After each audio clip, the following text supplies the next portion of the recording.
안녕하세요.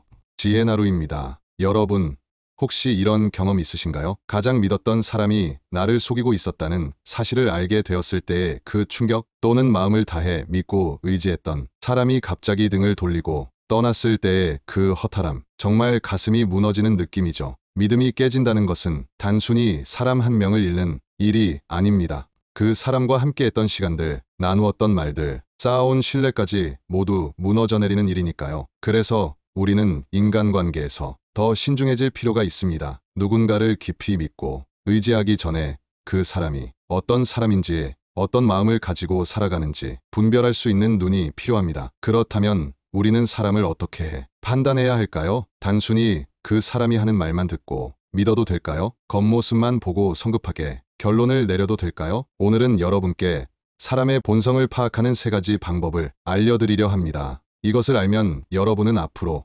인간관계에서 덜 속고 더 현명한 선택을 하게 될 것입니다. 일부 겉모습에 속지 마세요.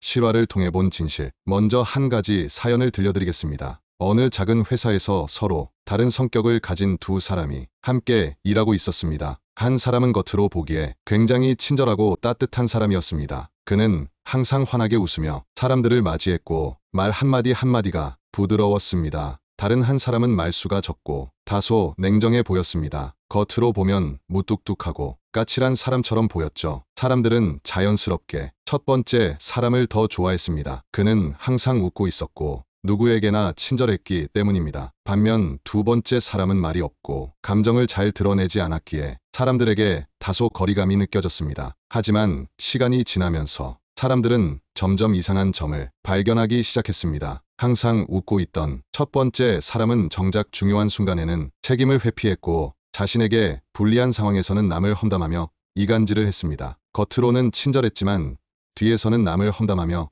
이간질을 삼았죠. 반면 처음에는 차갑고 무뚝뚝해 보였던 두 번째 사람은 자신의 일에 책임을 다했고 어려운 일이 있을 때면 조용히 도와주며 끝까지 함께했습니다. 그는 험담이나 거짓말을 하지 않았고 비록 표현은 서툴렀지만 진심으로 사람을 대하는 사람이었습니다. 이제 사람들은 알게 되었습니다. 겉모습만 보고 사람을 판단하는 것은 얼마나 위험한 일인지 말입니다. 2부 사람을 파악하는 3가지 기준. 그렇다면 우리는 사람을 어떻게 판단해야 할까요? 이제부터 사람의 본성을 파악하는 3가지 중요한 요소를 알려드리겠습니다. 이것을 알면 여러분은 보다 정확하게 사람을 판단할 수 있을 것입니다. 첫 번째로, 옷차림을 보세요. 여러분은 옷차림이 단순히 외적인 요소라고 생각할 수도 있습니다. 하지만 사람은 자신을 표현하는 방식 중 하나로 옷차림을 선택합니다. 따라서 그 사람의 옷차림을 보면 어느 정도 그 사람의 성향과 가치관을 알 수 있습니다. 한 가지 이야기를 들려드리겠습니다. 한 중소기업의 대표가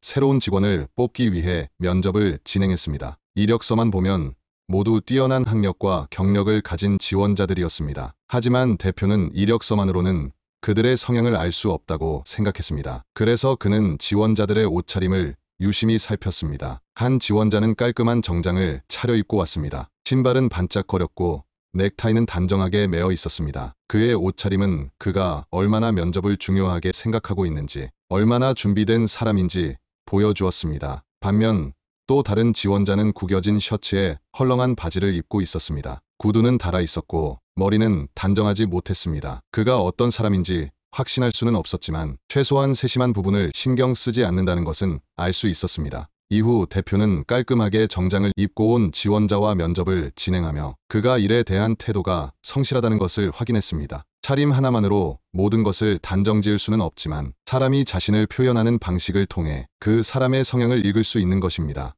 여러분도 한번 주변을 둘러보세요. 단정하고 깔끔한 옷을 입은 사람과 아무렇게나 옷을 입은 사람 중 누가 더 신뢰감을 줄까요? 물론 외모나 옷차림만으로 사람의 전부를 판단할 수는 없습니다. 그러나 분명히 한 가지는 알 수 있습니다. 그 사람이 스스로를 어떻게 대하는지를 보여주는 단서라는 것이죠. 정리하자면 옷차림은 단순한 스타일이 아니라 자기 존중의 표현이며 타인을 만날 때의 태도를 드러내는 요소입니다. 질문과 답변입니다. 옷차림이 아무래도 자유로운 시대인데 너무 평가 기준으로 삼는 건 아닌가요? 네, 맞습니다.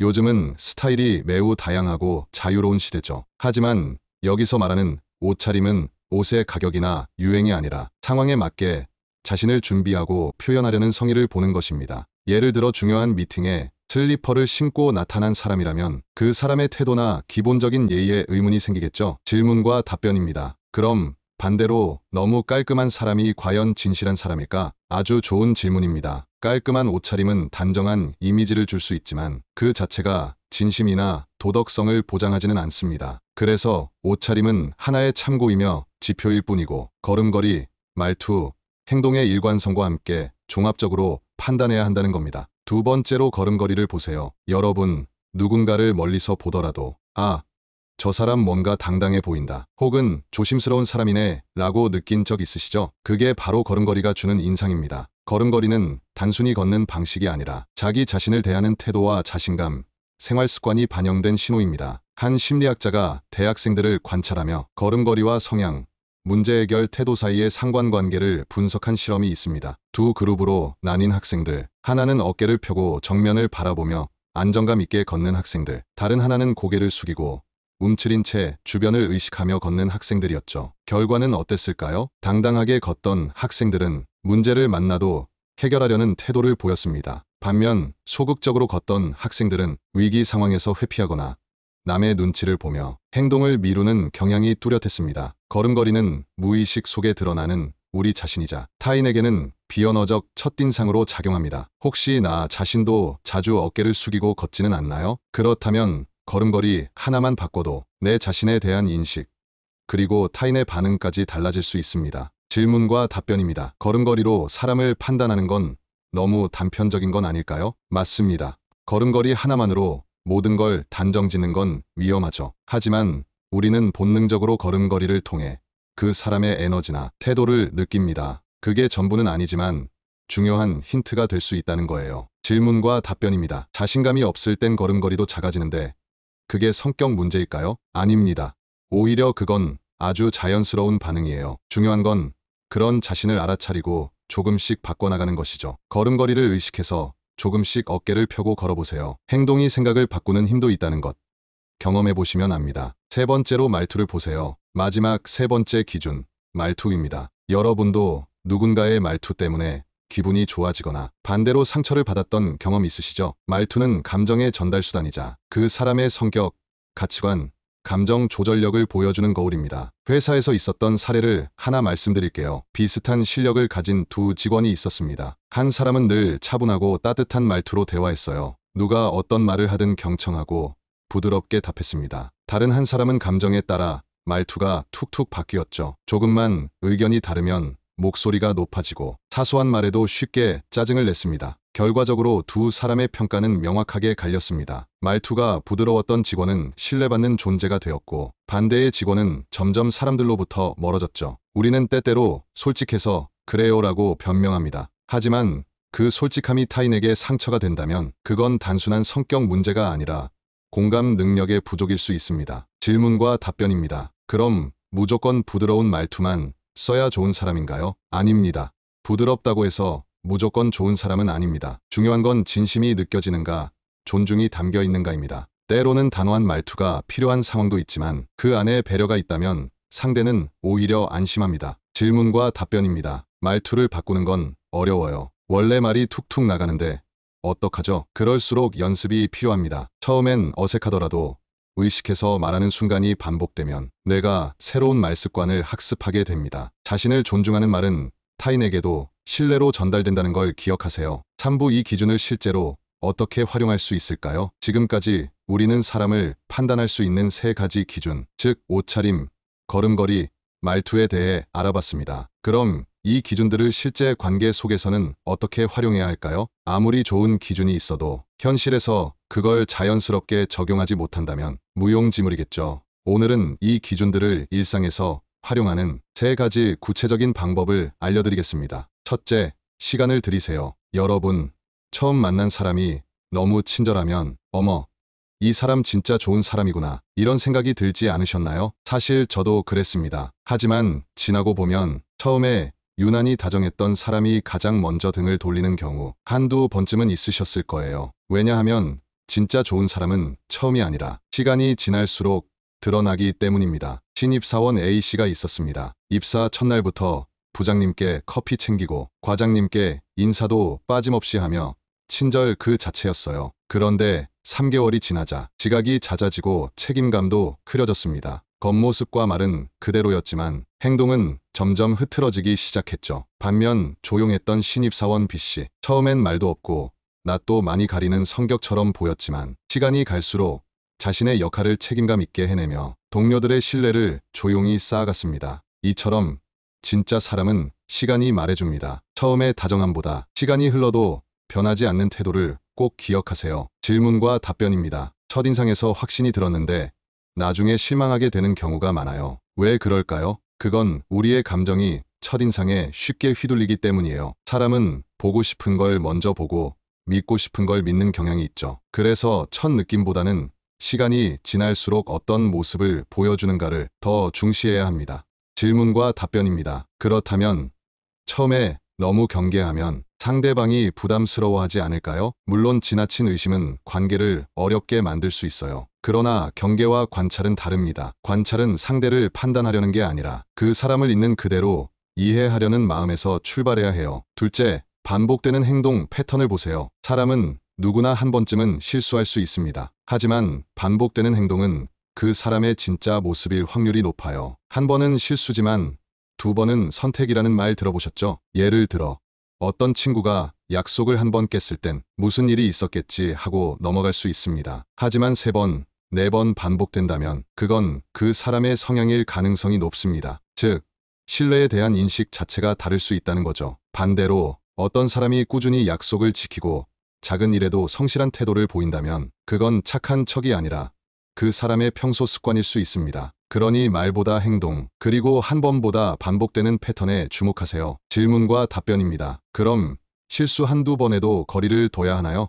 아니요. 실수는 누구나 합니다. 중요한 건 그 사람의 반응이에요. 실수 후에 사과하고 개선하려는 태도를 보인다면 그 사람은 여전히 신뢰할 수 있는 사람입니다. 질문과 답변입니다. 반복되는 나쁜 행동을 무시하고 계속 관계를 유지하는 이유는 뭘까요? 사람은 익숙한 것에 안주하려는 경향이 있습니다. 심지어 불편한 관계조차도요. 하지만 자꾸 나를 힘들게 하는 사람과의 관계는 용기가 필요한 결단으로 끊어낼 필요도 있습니다. 셋째, 위기 상황에서의 태도를 보세요. 여러분, 평소에는 모두가 괜찮아 보입니다. 하지만 진짜 사람은 어려운 순간에서 드러납니다. 예전에 한 기업에서 중요한 클라이언트와의 계약이 갑작스럽게 무산되는 일이 있었어요. 프로젝트 리더였던 사람은 당황하며 이건 제 책임이 아니라 저 부서 문제입니다라고 빠져나가려 했죠. 하지만 한 중간 관리자는 조용히 남아서 문제의 원인을 분석하고 대안 제시를 위해 주말까지 반납했습니다. 그 사람은 평소엔 잘 드러나지 않았지만 그 위기 속에서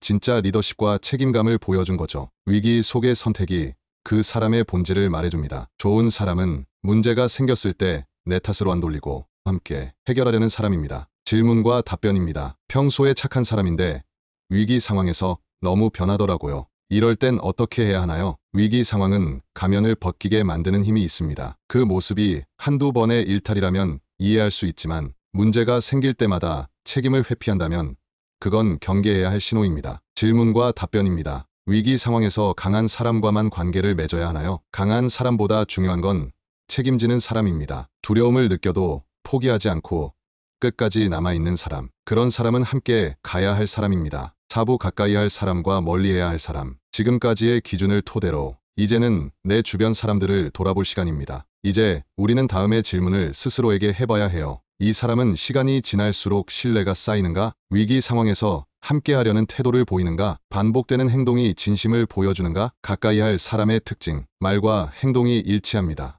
위기 상황에서도 책임을 집니다. 실수 후에도 변명보다는 개선하려는 태도를 보입니다. 이익보다 사람을 먼저 생각합니다. 멀리해야 할 사람의 특징. 처음엔 친절하지만 반복적으로 실망을 줍니다. 불리한 상황에선 책임을 회피하고 남 탓을 합니다. 타인의 약점을 잡아 험담하고 정보를 흘립니다. 나와 있을 땐 잘하지만 내가 없는 곳에선 나를 깎아내립니다. 이제 선택은 여러분의 몫입니다. 누구를 가까이 할지, 어떤 사람과는 거리를 둘지, 당신의 에너지를 어떻게 쓸지를 선택해야 할 때입니다. 질문과 답변입니다. 멀리해야 할 사람인데 오래된 인연이라 끊기 어렵습니다. 오래된 인연이지만 나를 갉아먹고 있다면 그건 추억이 아니라 짐일 수도 있습니다. 부드럽게 조금씩 거리를 두는 것도 자신을 위한 건강한 선택입니다. 질문과 답변입니다. 지금도 누가 가까이 할 사람인지 잘 모르겠어요. 괜찮습니다. 그런 고민을 하는 당신은 이미 사람을 소중하게 생각하는 분이니까요. 기준을 세우고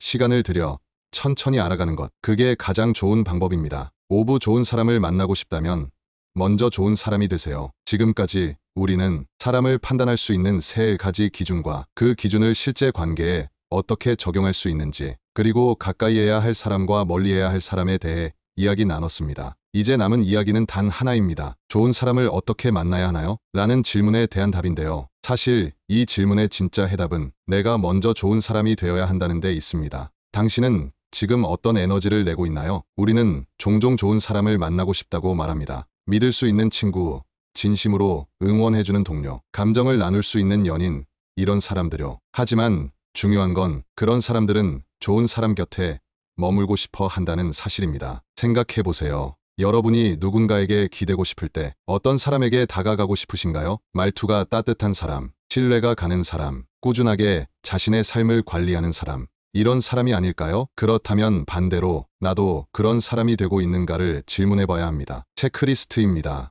내가 좋은 사람인지 돌아보기. 여기서 간단한 셀프 체크리스트를 알려드릴게요. 여러분은 몇 가지에 해당되시나요? 말투는 따뜻하고 존중을 담고 있는가? 걸음걸이는 당당하고 자신감이 느껴지는가? 옷차림과 태도는 나 자신을 존중하고 있는가? 남을 험담하기보다 칭찬하려는 마음이 더 큰가? 실수를 인정하고 고치려는 태도를 가지고 있는가? 지속적으로 성장하려는 마음이 있는가? 만약 지금은 2에서 3개 정도밖에 해당되지 않아도 괜찮습니다. 중요한 건 그 방향으로 가고 있는가입니다. 질문과 답변입니다. 저는 누군가에게 좋은 사람이 되고 싶은데 왜 자꾸 외면당하는 걸까요?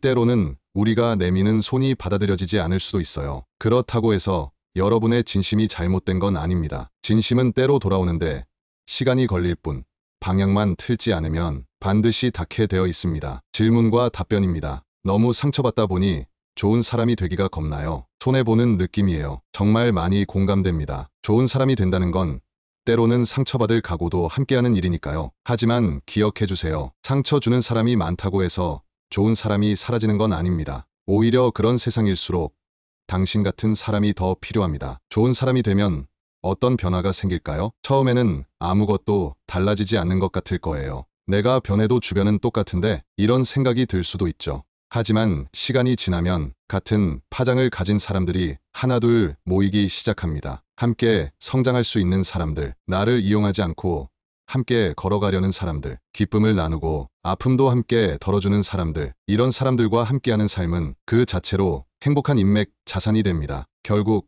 관계의 질은 내 삶의 질과 직결됩니다. 좋은 인간관계를 갖고 싶은가요? 그렇다면 좋은 인간관계를 만드는 내가 먼저 되어야 합니다. 말에 진심을 담고 행동에 책임을 지며 위기 앞에서도 조용히 함께할 수 있는 사람이 되는 것. 그것이 내가 좋은 사람을 만나는 가장 확실한 방법입니다. 자, 오늘의 이야기 어떠셨나요? 혹시 마음속에 떠오르는 사람이 있으셨나요? 아니면 내가 지금 어떤 사람인지 돌아보게 되셨나요? 인간관계는 때로 가장 큰 힘이 되지만 가장 큰 상처가 되기도 합니다. 그래서 더더욱 우리는 사람을 잘 보는 눈이 필요하고 좋은 사람 곁에 있는 나 자신을 만들어야 하죠. 오늘 영상이 여러분의 인간관계에 조금이나마 기준이 되고 지혜가 되었기를 진심으로 바랍니다. 여러분의 생각은 어떠신가요? 나를 배신한 사람, 나를 떠난 사람, 아니면 지금도 곁에 있는 고마운 사람까지 댓글로 여러분의 이야기를 나눠주세요. 그 이야기가 누군가에겐 위로가 되고 또 다른 누군가에겐 용기가 될 수 있습니다. 좋아요와 구독,